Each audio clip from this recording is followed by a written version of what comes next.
Hello student, good morning. हम लोग class 8 की साइंस का second chapter microorganism, friends and foes पढ़ रहे हैं। ओके बच्चों, इसमें हम लोग माइक्रो ऑर्गेनिज्म के बारे में पढ़ें, ठीक है ना। और माइक्रो ऑर्गेनिज्म के कहाँ कहाँ जो है हैबिटेट करते हैं ये सब पढ़ें। उसके बाद हम पढ़ेंगे बच्चों, हमारा नेक्स्ट टॉपिक जो है वी एंड माइक्रो ऑर्गेनिज्म, हम और सूक्ष्मजीव, ठीक है ना। हम और सूक्ष्मजीव, इसके बारे में हम लोग को पढ़ना है। Micro organism have a vital role in our lives. Some of them are beneficial while others are harmful causing disease। कह रहा है बच्चों यहाँ पे कि जो सूक्ष्मजीव होते हैं उनका हमारे जीवन में बहुत ही महत्वपूर्ण भूमिका होता है, ठीक है। क्योंकि इनमें से कुछ जो होते हैं वो हमारे लिए बहुत ही क्या होते हैं, बेनिफिशियल यानी लाभदायक होते हैं, और कुछ जो होते हैं वो बहुत ही खतरनाक होते हैं। जैसे यहाँ पे देख रहे हैं ना बच्चों कि some of them are beneficial while others are harmful causing disease। यानी कुछ ऐसे माइक्रो, किसके बारे में पढ़ रहे हैं बच्चों यहाँ पे हम, तो माइक्रो ऑर्गेनिज्म के बारे में, ठीक है। तो ये माइक्रो ऑर्गेनिज्म जो होता है वी एंड माइक्रो ऑर्गेनिज्म पढ़ रहे हैं, यानी हमारे लिए माइक्रो ऑर्गेनिज्म जो है वो क्या रोल प्ले करता है उसके बारे में पढ़ रहे हैं। तो ये है हमारे लिए बहुत ही जो सूक्ष्मजीव हैं हमारे जीवन में बहुत ही महत्वपूर्ण भूमिका निभाते हैं। तो कुछ ऐसे यहाँ पे देख लीजिए बच्चों, सम ऑफ देम आर बेनिफिशियल, कुछ ऐसे होते हैं जो बहुत ही लाभदायक होते हैं, while others are harmful causing disease, और कुछ ऐसे होते हैं जो बहुत ही क्या होते हैं, खतरनाक यानी हानिकारक होते हैं, जो क्या करते हैं, जो जीवों में रोगों के कारण होते हैं, ठीक है बच्चों। आगे हम देखेंगे फ्रेंडली माइक्रो ऑर्गेनिज्म, ठीक है। क्या पढ़ेंगे हम बच्चों, फ्रेंडली माइक्रो ऑर्गेनिज्म, यानी जो सूक्ष्मजीव होते हैं वो किस प्रकार से हमारे दोस्त होते हैं उसके बारे में बच्चों यहाँ पे हम पढ़ेंगे। The micro organism which are useful for us are called friendly micro organism. यानी बच्चों वैसे सूक्ष्मजीव जो हमारे लिए बहुत ही क्या होते हैं, लाभदायक होते हैं, उसी को, और वो जो हमारे काम आते हैं उसी को हम क्या कहते हैं बच्चों, फ्रेंडली माइक्रो ऑर्गेनिज्म। फिर से मैं दोहरा दूँ बच्चों, यहाँ पे हम लोग क्या पढ़ रहे हैं, फ्रेंडली माइक्रो ऑर्गेनिज्म के बारे में पढ़ रहे हैं, ठीक है ना। तो यानी जो सूक्ष्मजीव होते हैं वो किस प्रकार से हमारे दोस्त होते हैं, तो वैसे सूक्ष्मजीव जो हमारे लिए लाभदायक होते हैं, हमारे काम आते हैं, उसी को हम क्या कहते हैं बच्चों, फ्रेंडली माइक्रो ऑर्गेनिज्म कहते हैं।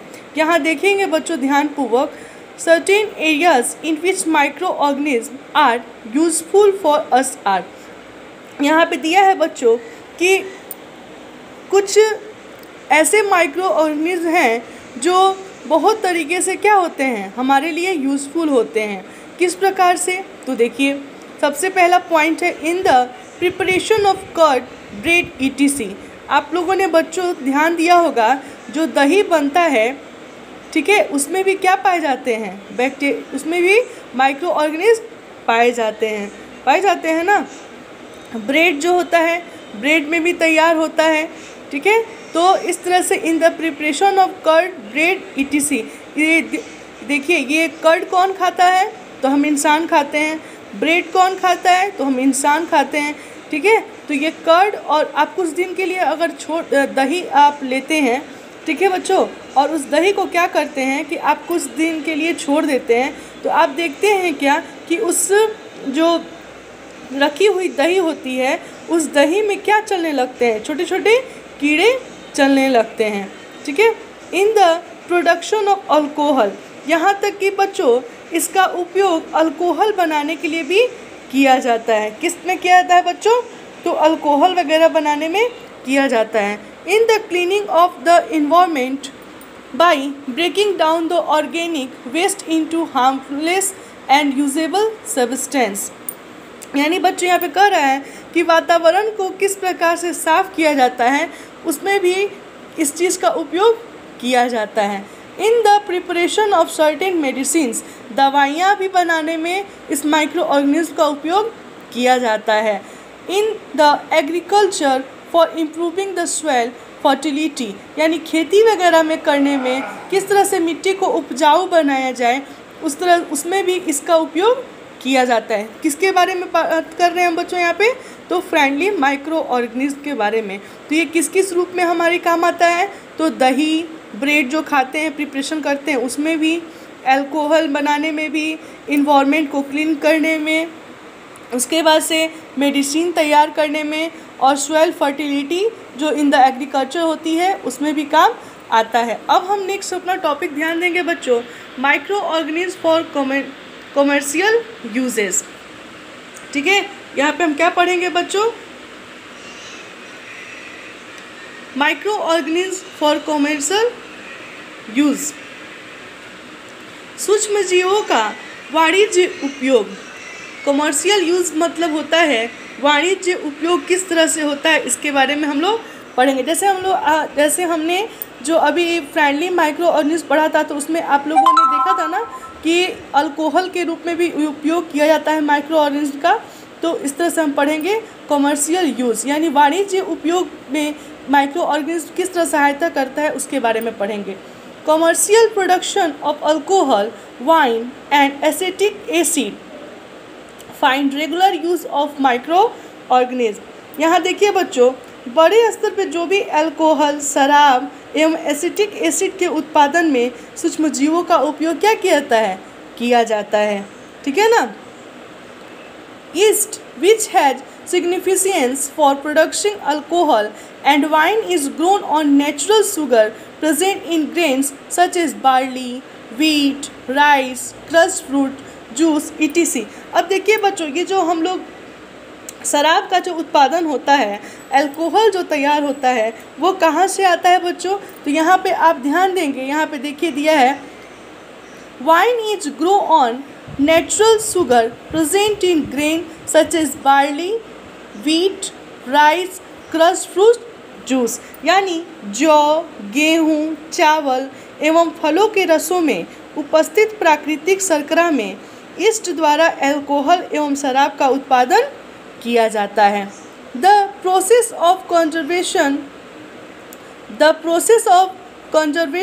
of sugar into alcohol known as fermentation. The process of conversion of sugar into alcohol known as fermentation was discovered by Louis Pasteur in 1857. ये देखेंगे बच्चों आप यहाँ पे कि जो यहाँ पे देखेंगे बच्चों, यह जो गंध अल्कोहल है, गंध अल्कोहल जो होती है, चीनी के अल्कोहल में क्या हो जाती है? परिवर्तित होने के कारण बना होता है। यहाँ पे देख रहे हैं ना, शुगर प्रेजेंट इन ग्रेन। तो ये क्या होता है? ये जो गंध अल्कोहल की आती है वो चीनी के अल्कोहल में परिवर्तित होने के कारण बना है। और यहाँ पे हम पढ़ रहे हैं कि the process of conservation of sugar into alcohol known as fermentation was discovered by Louis Pasteur in 1857। यानी चीनी के अल्कोहल में परिवर्तन की यह प्रक्रिया क्या कहलाती है? किण्वन या फर्मेंटेशन कहलाती है। और हु वाज डिस्कवर्ड? तो लुईस पास्चर। विच सन? तो 1857। ठीक है बच्चों, who was discovered alcohol fermentation? तो लुईस पास्चर। विच सन? तो 1857। आई होप आप लोगों को मैंने जो जो टॉपिक पढ़ाई वो अच्छे से समझ में आ गया हो।